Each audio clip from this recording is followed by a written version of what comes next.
Welcome back to here with Goldberg. Today we'll be talking about the English major. Is it worth your time, money, and efforts?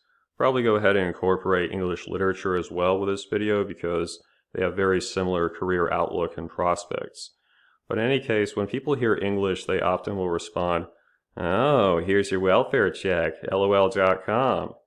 Now, to be fair, those are the folks who often can't speak, read, or write English in a competent manner, so it just has to be acknowledged.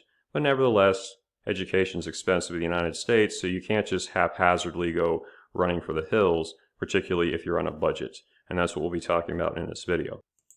You take a look at the BLS here for high school teachers, and I'm talking about teachers with both of these little tabs just because it's hard to pinpoint precisely a English major career, as we'll discuss in just a little bit.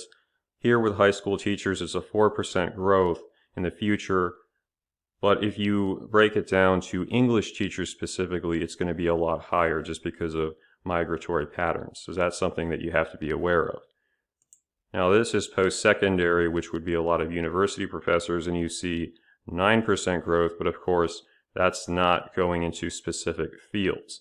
And in fact, there's this article here from 2014, language job is down, inside higher ed, where they say faculty openings for English and foreign languages was a drop of 8.4% for English and 6.8% for foreign languages. So it gives you a sense of if you are trying to go to the master's and PhD level to teach English, you are going to have a little bit of a struggle. And if you only have a master's in English, you might get an adjunct position. Maybe if you're really lucky, you could get an assistant professorship at a community college, but it's going to be much harder to get into a tenure track position without a PhD.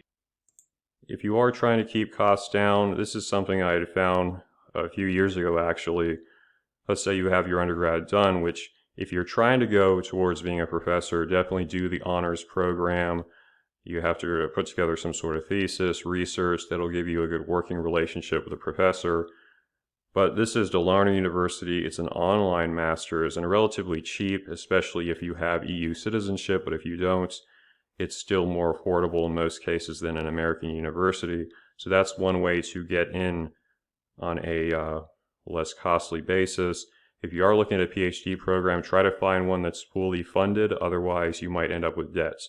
And they're not all equal, depending on exactly what university you're attending and what's the nature of the program. So as far as gaining experience, a very easy way, especially looking towards teaching, you can volunteer doing ESL. That is almost anywhere you're going to be. There's going to be opportunities to do ESL.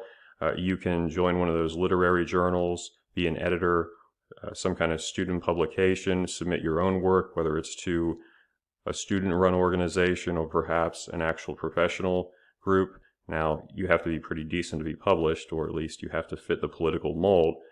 But in any case, there are a lot of opportunities to hone your writing skills. Starting a blog, getting an internship at the ones that remain, the newspapers, magazines, online news sources.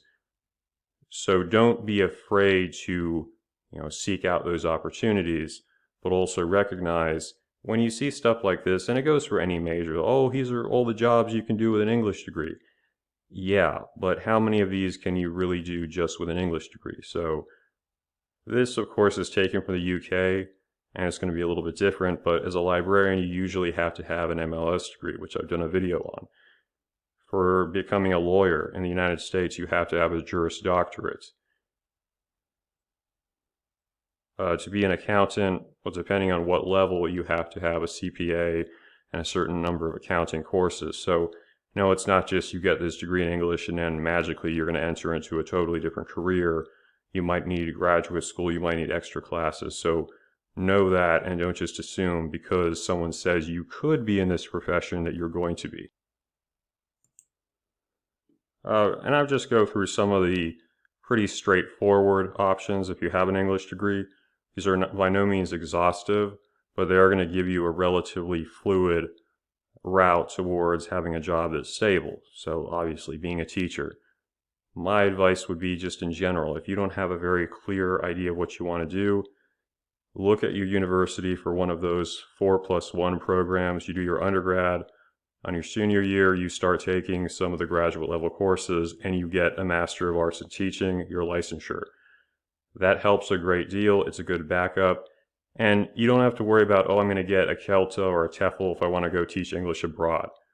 Once you're a licensed teacher, you're good to go, and you're going to make more money than those people who get a very low wage just to teach in China or whatever.